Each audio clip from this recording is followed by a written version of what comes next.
들었습니다.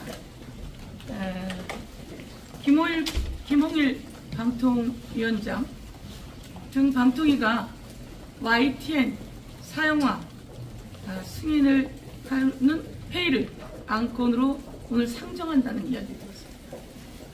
YTN은 그렇게 윤석열 정권이 함부로 건드릴 수 있는 곳이 아닙니다. 그렇게 마음대로 사형화해서는 안 되는 곳입니다.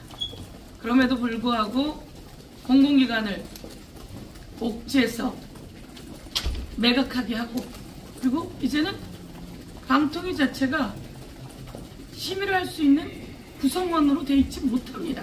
구성원이 2인 체제일 뿐입니다. 심의할 수가 없습니다. 그 결정해서는 안 됩니다. 그런데 이와 관련해서 YTN 유진그룹 관련한 안건을 상정해서 결정하려고 하기 때문에 이에 대해서 저희가 강력히 규탄하고 절대는 해서는 안 되고 이것은 위법이다 라고 하는 부분을 저희 최고위원들이 오늘 말씀드리고자 합니다. 저는 더불어민주당 민영화 저지 대책위원회 위원장이고요. 우리 두 분의 최고위원은 과방위 위원이십니다. 그래서 고민정 최고위원과 함께 저희 4명이 이와 관련한 입장을 발표하도록 하겠습니다. 네, 입장의문 낭독하도록 하겠습니다. 방통위는 위법적 YTN 사형화 시도를 중단하라. 윤석열 정부의 YTN 매각을 통한 방송 장악 시도가 도를 넘고 있습니다. 법을 무시하고 적법한 절차를 거치지 않은 막무가내식 밀어붙이기입니다.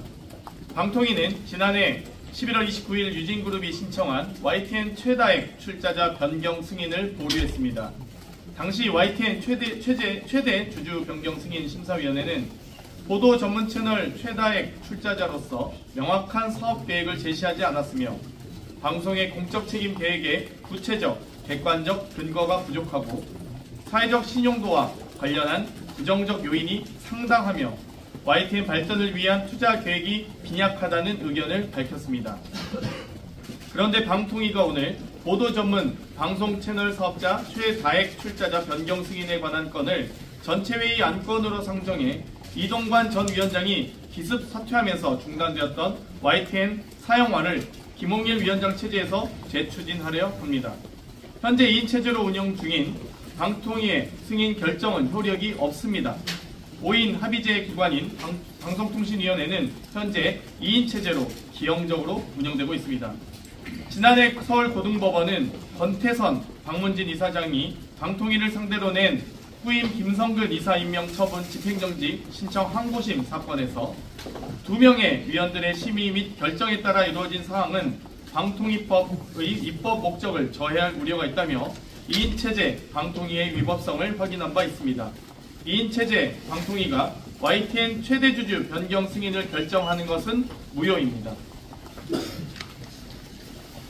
또한 심사위원회 심사를 거치지 않은 무심사 승인 역시 효력 없습니다.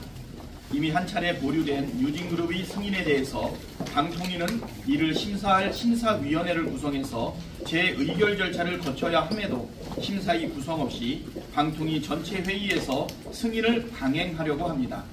절차를 무시한 무심사 승인은 명백히 위법입니다. 윤석열 정부는 YTN 지분 매각이 마치 공공기관 자산 효율화를 위한 것처럼 포장하고 있지만 YTN은 24시간 보도 채널로서의 방송의 공적 책임과 공정성, 공익성을 실현하는 준공영방송으로 서울 타워 등을 보유한 우량 기업입니다. 윤석열 정부의 지분 매각의 숨은 의도는 윤석열 대통령에 대한 비판 보도를 한 언론사를 사용화해 방송을 통제하고 장악하려는 시도임을 국민들은 모두 잘 알고 계십니다. 만일 윤석열 정부의 방통위가 공영방송의 주인인 국민들과의 제대로 된 수기 과정을 거치지 않은 채 정부와 공공기관이 일방적으로 지분 매각을 추진해 위법적 YTN 최대주주 변경 승인을 강행한다면 법적 책임과 함께 국민 여러분의 심판이 따를 것임을 엄중히 경고합니다. 2024년 2월 7일 더불어민주당 최고위원 서용교, 고민정, 박찬대, 장경래. 윤석열 정권의 언론 장악 시도 그리고 공영방송, 중공영방송의 사형화를 강력히 규탄하면서 이와 관련해서 잘못된 절차를 밟을 시에는 철저하게 법적 조치를 취하게 될 것입니다. 그리고 국민의 심판이 있을 것입니다. 이상입니다.